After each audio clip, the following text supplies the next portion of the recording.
What are these people running from? They're not.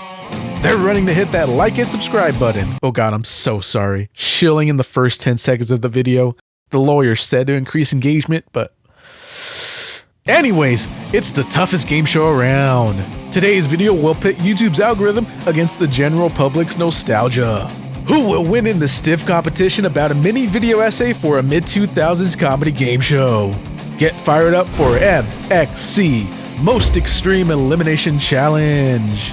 And now, here's your host, Papa Mac of StandardX. M.X.C, a product of its time on a channel of its time. Premiering on Spike TV on April 19th, 2003, this show is peak mid-2000s Guy TV. The raunchy comedy was just right enough to be timeless in my opinion. Unlike other shows during the time, which could be a non-stop cringe fest rewatching them now, the comedy is tasteful if you know what you're getting into. And what you get into is the main part of the show, being the crazy stunts and challenges the contestants have to go through. These contestants are divided into two teams, with each episode having a theme for the teams, like dairy workers versus automobile workers, aka cows versus cars, or completely unrelated teams like seeing novelty and gifts go against the deaf industry, aka dime store gags versus body bags as they put it. Have I already mentioned how golden the writing in the show was? So the contestants do the challenges. If they survive, complete, or make it first, they score a point for their team. How do the points matter, you may ask? I'll get back to that. Throughout the show, we get commentary from the host, Vic Romano and Kenny Blankenship. Vic being the level-headed one, and Kenny being the funny haha man. Out on the field, some recurring characters are Captain Tenneal, Lesley, Skanky, and many more who will occasionally pop up, either interviewing the contestants or being in the challenges themselves. Throughout the show, Vic and Kenny will use the M.X.C Impact Replay to review the painful eliminations, along with Kenny having some other uses for it. With that same fancy instant replay technology, every show ends with Kenny Blankenship's painful eliminations of the day, recapping the top 10, painful eliminations of the day, along with some other show shenanigans sprinkled in there occasionally. Now you may ask yourself, what do the contestants win? What does the team that has the most points at the end gain? Is this a whose line is it anyway sort of deal, where the points don't matter? Well, if you didn't know already, M.X.C isn't a real show. Kinda. M.X.C uses footage from a little show called Takeshi's Castle, a little Japanese game show that aired between 1986 through 1990. This show had dozens of contestants, as many as 142 an episode, physical challenges set to eliminate as many players as possible before the final showdown, where the remaining contestants would storm the castle. Takeshi's Castle. He said the name. Some versions of the final showdown, the prize would be split between the remaining contestants, where other versions would have a single winner. It became a hit show around the world, with versions for Taiwan, France, Mexico, and so many more, including the good old US of A. It first came as a half-hour special on Fox in 1990 titled King of the Mountain, where only 10 competitors competed. Only one of the 2 episodes of the pilot were aired. It's everyone for themselves as they fight to become King of the Mountain. The second try was on CBS in 1993 titled Storm the Castle. This was another attempt to produce original footage for an American audience with a 1-hour-long special. This time it put 30 families against each other and contained monsters like Beetlejuice. Americans were still not buying the concept, but when all hope was lost, a decade later, Takeshi's Castle would see once again American soil as M.X.C, where instead of trying to create original footage, the magic came from the heavily edited original Takeshi's Castle. This created a completely new premise, storyline, and characters, with 2 teams competing against each other for points, instead of the free-for-all last man standing the original show was known for. Now that we're back in M.X.C land, let's get it on and start talking about the unique characters on the show. It says here, Kenny, WWE is advertising an open casting call for new wrestlers. I don't see any pictures. Kenny, it's the printed word. It says here you must be in superior physical condition, over 6 feet tall, and able to compete with the best wrestlers in the world. What's so funny? Kenny, what are you laughing at? Huh? What? It should say, bring your own girly bikini bottom, liquid tan, and a bleach mullet. First up, we have Vic Romano, the first half of the M.X.C commentator duo, voiced by Victor Wilson and played by Takeshi Kitano, creator and main character of the original Takeshi's Castle. As mentioned earlier, Vic is the level-headed one of the two main commentators, and according to M.X.C lore, Vic has a dark past of alcohol abuse, failed marriages, and various addictions. M.X.C is seen as a serious competition of Vic, probably to correct for his past job as a news anchor, which he was fired for, and I quote, because the scotch made the teleprompter blurry. Notable catchphrase being, right you are, Ken, along with smacking Kenny's head with a paper fan. And speaking of Kenny, The novelty team gave me this. What is it? Well, it's the funny turnip, Ken. It says right here, fool your friends, and whatever you do, don't shake it. Kenny Blankenship is the other half of this comedy commentary duo, voiced by Chris Darga and played by Hideo Higashikokubagu. I'm sorry for butchering that name. Eat my shorts.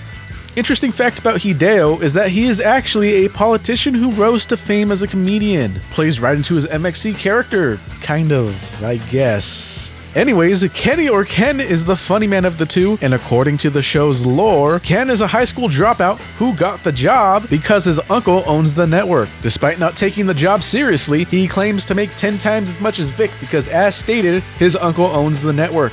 Kenny being Kenny, one of his favorite things to do during the show is commentating on the sexual appearance of the female competitors, even using the show's Impact replay to get a better look as stated earlier. And speaking of sexual appeal, we've had reports that one of our prisoners is missing, but don't worry, Guy is on orange alert and nothing will get by me, Guy. Hey, baby doll. Guy likes. we have Guy LaDouche, voiced by John Kervenka and played by Junji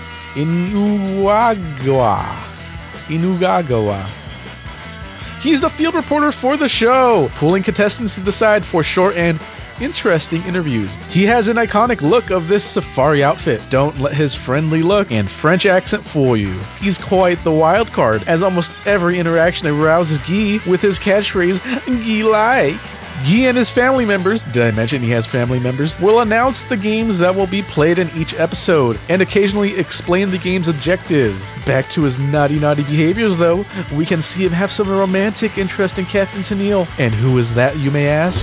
Captain's my idol. I even have one of his collectible lunchboxes.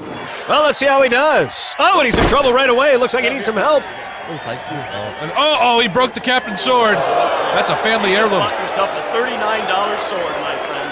So why don't you just look out there, say tell goodbye the to your captain friends. is Life as you steamed. know it has just changed, pretty boy. Captain Tenneal, also voiced by John and played by Hayato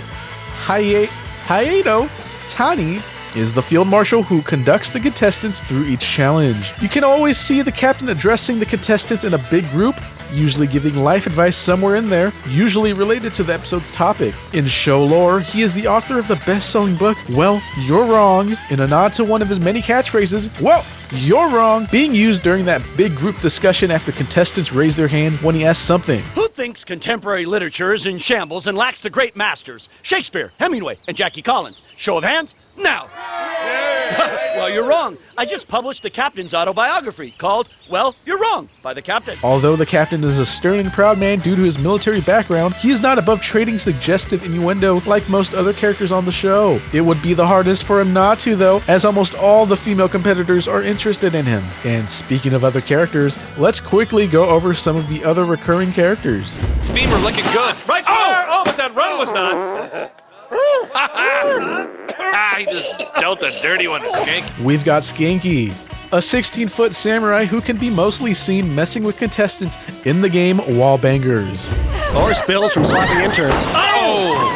And there, she took a spill right there, Ken. Let's take another look at that. M on M, a set of twins in rainbow ponchos and bowler hats. These twins are rappers, and if you didn't get it yet, the name is a spoof of the real-world rapper, Eminem. These two are mostly seen in the Tumbling Dominoes of Doom. Try to get to first base without getting beamed by Donnie Big Hands Johnson. I got a shiny new sword.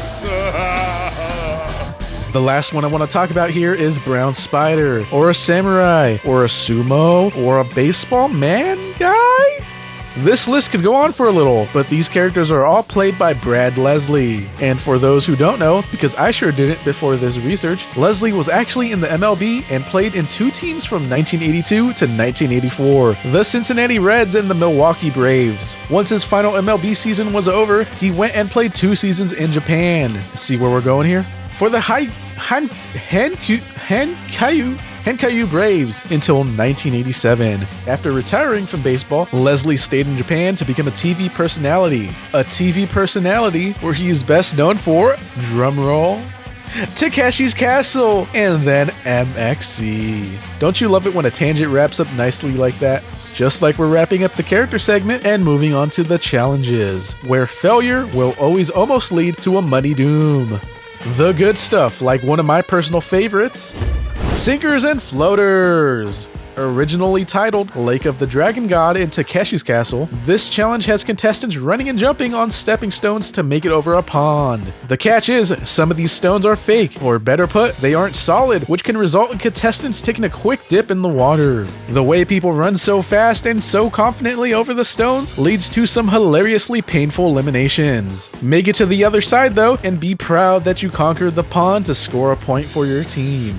And here's Jeffrey Talmer, founder of the Ultimate Fighting Kid Camp, high atop the Black and Blue Ridge Mountains. Yeah, they have cool activities like broken finger painting, thug of war, and smear the effeminate council. Oh, and look at that! Jeffrey wins it!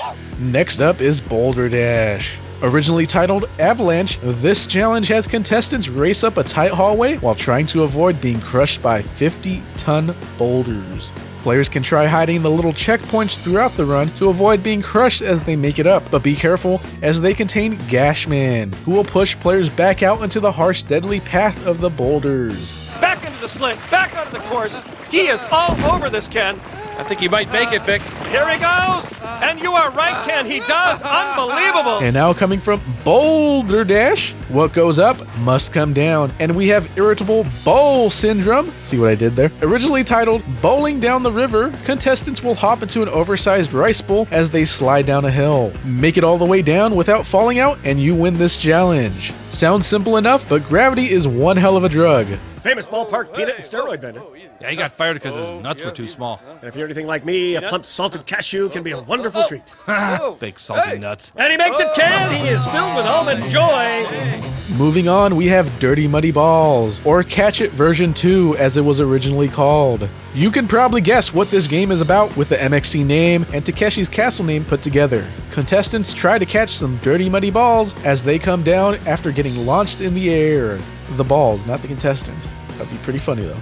And here's Bonnie Brogan. She's a humper car operator for the Circus of Whores. I like the tilt-a-girl ride. Oh, me too. She's under and she makes a catch. And that evens up the score, 5-5. We'll finish it off with one of my maybe top 3 challenges, Wall Bangers. Originally Knock Knock. This is another challenge like Sinkers and Floaters where contestants give it their all and leave it to luck. Running full speed, players are faced with 4 sets of walls with 4 possible doors. 1 door in each set is real, letting the player easily pass through to the next set while the other 3 are false. Sometimes being a net, or more than likely my favorite, being solid wood, leading players to running into a solid wall at full speed, leading to a painful, yet satisfying to us, bounce. This is also home to Skanky, and what's not to love about him? Teaches young girls to be bilingual. Oh, that is so hot. Kenny, it just means that they speak 2 languages. Oh, yeah. She's going all the way, Vic. I think she is, Ken! All the way! She does it! Unbelievable! Wow, she's bi. Lingual, Ken. Alright, now that we know how the show works and its origin, let's talk a little behind the scenes of M.X.C itself. You know, how the show ran and other tidbits about the production. Chris, mic check. Ball sack. Ball sack. Check, check. Sack. Sack, ball sack. Ready. The show had 5 seasons, with season 1, 2, and 5 having 13 episodes, season 4 having 15, and season 3 having a whopping 27 episodes. The run of the show went from April 19th, 2003 to February 9th, 2007. It wasn't all the same all the time though. There were some special episodes mixed in there along with special events. One of those events being a contest in 2005 held by Spike TV. It was a simple contest as there's not much you can do with a show using pre-recorded footage, but they found a way, and the winner was going to have their name and 5 of their friends' names used in an episode of M.X.C. The bigger part of this contest was a party with up to 50 people at a venue of their choice. Unfortunately, the contest never really happened, and it was canceled for unknown reasons. Go big, go hard, go f yourself if you think there's a better place for Japanese game show action. Sweating my balls off. Spike's bringing you back-to-back episodes of M.X.C, the show that started it all. Not some lousy ripoff. The M.X.C Marathon this weekend, only on Spike. Moving back to the special episodes, those included a political-themed episode, nighttime episode, and winter episode. But no special episode could come close to what happened on April 22nd, 2004, when Spike TV went all out for M.X.C and gave us the Season 3 premiere, M.X.C Almost Live. M.X.C Almost Live was a special featuring Tony Hawk and Tara Takitas. Okay, so what? Tony and Tara added some funny commentary or something? No. This was a special taped at the Universal Orlando Resort in Florida, like original footage. The contestants are students from nearby colleges, giving a big spring break vibe. The only footage still used from Takeshi's Castle are from Vic, Ken, Guy, and the captain. Hey, Vic! There you go. Sorry I'm late. I had to drive 3 hot college chicks home. What a night! Oh, spending the evening with a couple of eager co-eds preparing for today's competition, eh, Ken? No. I'm talking about hot college chicks, and they're everywhere. Orlando's crawling with them. Well, of course they are, Ken. It's M.X.C Almost Live. For the footage with contestants, Guy was replaced with Gip Ledouche, played by Eric Esteban, and the captain was replaced by Major Babe, played by Michelle Sorrell. Altogether, it's really neat to see how well they were able to keep the M.X.C magic even with brand new footage. Makes you wonder what would happen if they bring M.X.C back with the writing of the original show. In fact, both Paul Abbietta, co-creator of the show, and Victor Wilson talk about Almost Live and how there was a chance of it being its own series. At the very least, more specials like it, but Spike wasn't feeling it along with the legal obstacles and other various issues. If only though. If only. And last but not least, to finish off the special episodes, there was a Best of M.X.C special titled Most Best of M.X.C, where it was a compilation of some of the best and most painful moments of M.X.C. It's not my head that hurts, it's my knee. That guy packs quite a package. Yes, I can see. I got a glass knee. Ooh, wow. Oh, I'm a pretty girl. La la la. But with great moments, a big show like this is bound to have some controversies, right? Well, in 2008, the Tokyo Broadcasting System filed a copyright infringement lawsuit against the ABC show Wipeout, claiming to be a blatant copycat of Takeshi's Castle and M.X.C. It was ultimately settled on November 13, 2011, and yeah, that was a thing. You might be surprised to hear that there were really no controversies about injuries on the show. Both Takeshi's Castle and M.X.C Almost Live had no major injuries reported. The only controversy to come out of the supposed injuries is a fake report someone made in 2004 on a website called Takeshi Mania, where the publisher listed fake injuries. This is probably where the rumor that someone had died on the show came from. On the topic of rumors, there was a rumor that M.X.C ended because they ran out of footage. But in an interview with Paul Abbietta, he states that that wasn't the case, and in fact they had enough to do 240 episodes. And in the end, the show ended because Spike TV didn't pick it up during the off-season after Season 5. Hence there being no proper ending to the series. There were plans and ideas of how to give the show a true finale, but we'll probably never see a proper send-off. So what's M.X.C like today? Do you remember it? Is this your first time hearing about it?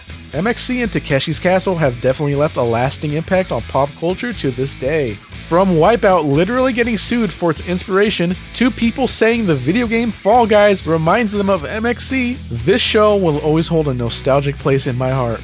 If someone asks what mid-2000s TV was like, I'll show them M.X.C before they finish that sentence. I'm so happy the show is archived not only on DVDs, but is available for free on many streaming sites like Tubi, and even a 24/7 channel on Twitch. So go watch it, there's no excuse not to. Let me know what your favorite moments from the show are, or if you try to recreate the stunts as a kid. Definitely not what I did. No, I didn't. Also, let me know what you thought of the video. Like it if you liked it, disliked if you disliked it, subscribe for more videos like this, and as always, don't get eliminated!